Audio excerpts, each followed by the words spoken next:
it's set to sport right now, and we'll get a chance to put it into insane once we're up out of the garage here. That's the one. That's the one. The famous one. Yeah. On the left. Stay on the left. Yeah, we'll stay left. Sport sort of feels like P85. Yeah, it's the same way. The performance one before. Yeah.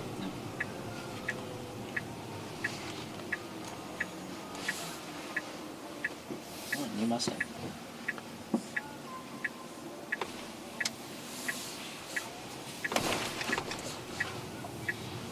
I think we're gonna be stuck in this For a while. Yeah. Yeah. In the displays, nothing really changed from the first gen. It's still the same displays, basically, right? Sort of. Yeah, I mean, we're constantly sort of tweaking and making things better, but generally it's the same design principle. Now, the adjustable region. This is what I love the most about this car. Is that you can. It's an infinite number of settings for region, right? Does it still have that slider for region strength? For regen? Yeah. No, it's actually standard or low. Oh, there's only two, but in the old one there was like a slider. You could or is it just the Model S? Yeah, the first generation that came out. It's always been like this. Oh, it's always like this, only standard or low. That's okay. Right. Standard's quite aggressive, so you'll notice it slow down as soon as you let go of the accelerator. And then low sort of feels like you're coasting a bit more, but you can still notice it slowing down. It's like a toned down version of regen. So the standard is the stronger one. That's right. Yeah. Okay. Yeah, for some reason I thought that there was like a slider. And how do you think? Yep. So this always stays in the camera mode, or you can choose to put whatever keep you it. want Okay. there. Yep. So you can put whichever one of the apps you want right at the very top, and slide them down into either. Let me going straight, I guess. Right. Right. Okay. You don't have a record mode for the rear camera, do you? No. Not yet. No. Customers have requested it for sure. Yeah. Because instead of having your dash cam, two-way dash cam, it's yeah. It might become an option, perhaps. Maybe I people know can code it probably. There's definitely threads on the forums talking about it. So it's something that some customers have been asking about. Been asking for, yeah. Well, that's the same like BMW has learned. It's basically been since the 09 Mini E. They learned through the Active E and now on to the i3. Right. They basically learned through the customer feedback. Yeah. I mean, I'm pretty sure it's definitely the same way. They took advantage of it. Going right, right? Yes, we're going to go. No, you're exactly right. And the cool thing is because we're a much smaller company than everybody else. Let's take a left-hand lane here. And here we won't need to change lanes for a while, so feel free to get comfy in the lane. But basically, we have a much shorter feedback loop, right? There's a lot less in the way of sending feedback back to the factory.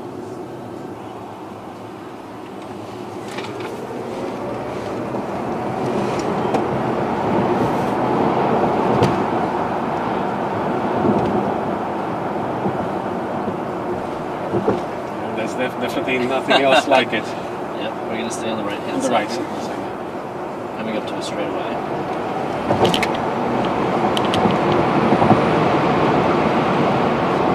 And you might have noticed the speed cut out. The test drive cars are limited to about 130. Yeah, that's good. That's enough. Definitely.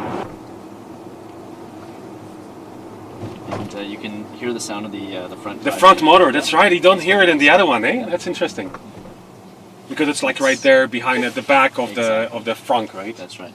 Exactly. So right and then left.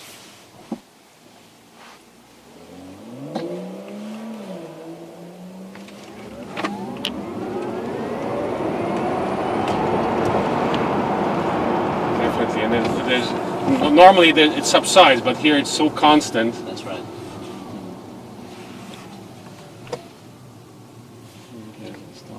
Swing around and do it again. So now you have to do that close up on the mode that we're gonna change. You've already changed it, or nope? No, it's still in sport. Go ahead. I'll let you. Can you see it? Yep. I'll let you do the honors here. There you go. Can you see what it says here? Yeah, insane. Okay, are you ready? Yeah. Holding on to the cameras? Yep.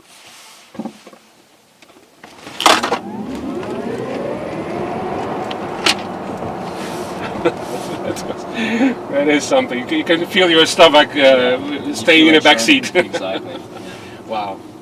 So generally, because the application of the torque is so quick, the quicker you apply your foot, the quicker the car will go.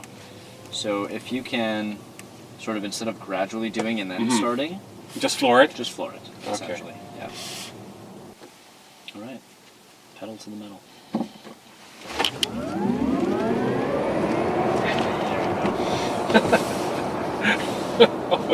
That is scary. You feel the difference, right? Yeah, no, absolutely.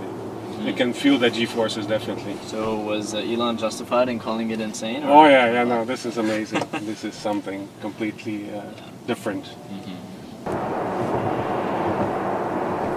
we're going to take a right. Right. There. Did you feel the 3 vibrations there? Yeah. The buzzing? That was the lane departure warning. Oh, So before you signaled, you were already across the line. So the car Interesting. sensed that and warned you. So go into this lane without signaling. yeah. It sounds different than the regular P85. You can definitely hear both. You have like a stereo or surround sound That's of right. electric motors, That's right, exactly. which you didn't get in the Feel regular it from both P85s. sides, Yeah. for sure.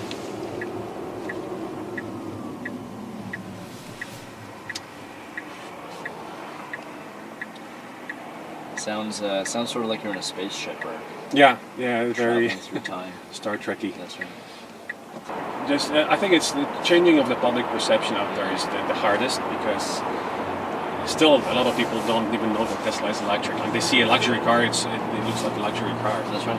and not until you tell them or you see it plugged in somewhere Yeah. that people know. The same with my cars. I keep them plugged in even in my driveway so that people can see and start asking questions. I had a lot of my neighbors asking me questions about it. So what club is this? What's the... Toronto Electric Vehicle Association. It's just a Facebook I page. follow you guys on Facebook. You do? There Yeah, you go. perfect. Yeah. Awesome. So we're So who runs the page? Is it... It's basically nice. me, but I designated a few journalists as admins as well. So they Michael can post their Michael articles. Betancourt is he's one of the admins as well, so he posts a lot. Nice. He goes to all the auto shows worldwide. Cool. So So are we going to see this this test drive up on the absolutely, Facebook page? absolutely. Junior will do some Cool. editing and stuff. Awesome. Sounds good.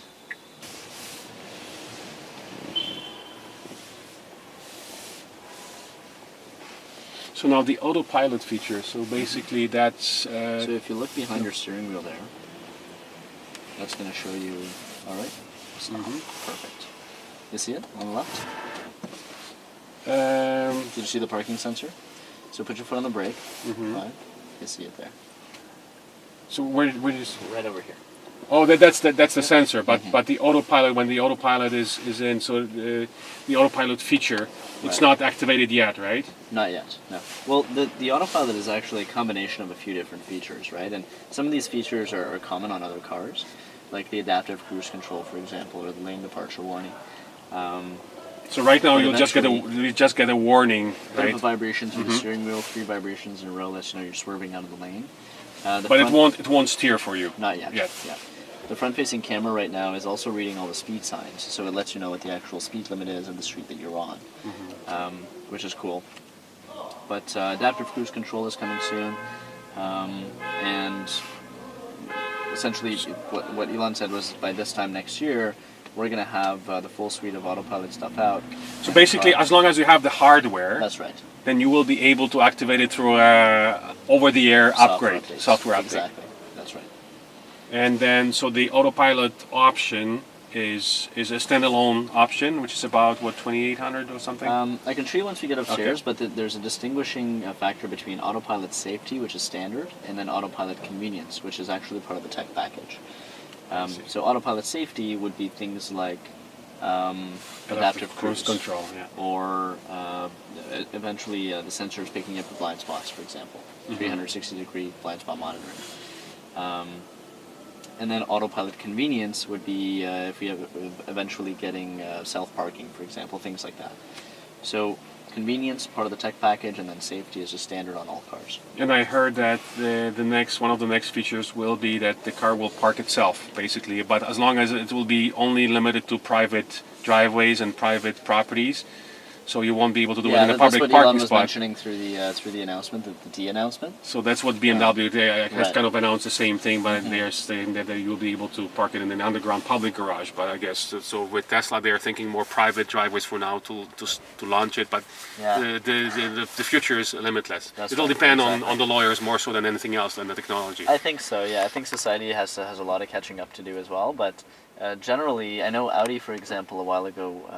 I saw this last year. They showed off an A7 that was programmed the map of the parking lot, and it was able to meet the driver and That's then right. go park itself. And that's what BMW wants to do. Is once right, you exactly. program it, once it memorizes the garage, then That's the thing. Don't know if it's going to be a programmed parking garage or if it's going to be just the car figuring its way around, but it'll be cool nonetheless, I think. Yeah, especially to talk to your watch, you know. And, Exactly. Well, somebody who already did it, right? Somebody had a smartwatch Tesla. That's right, the Tesla Samsung. app, yeah. Oh yeah, that's right. Yeah. So there is a Tesla app available for the I think newest Samsung. one developer did it on, I think it was the Moto 360.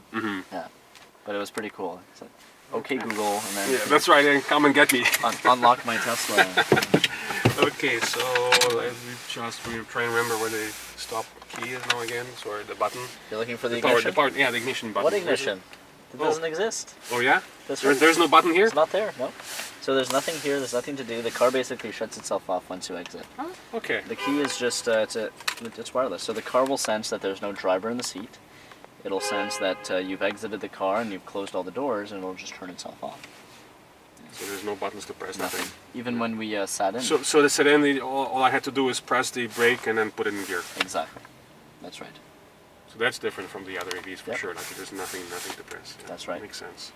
All right, fantastic. Yeah. Thank you so much. No problem. My pleasure. I'm glad you guys And then, enjoyed it. yeah, and then please feel free to post on since you already liked it. So just feel free to post any things like for example the lease. The fact that now there's leasing, a lot of people don't know it. Yep. So now many more people will be able to afford it thanks Awesome. to that, right? So post away and maybe run the numbers on the base P85D for us and just to give us an example and take it from there. Sounds good. Thank you so much. And,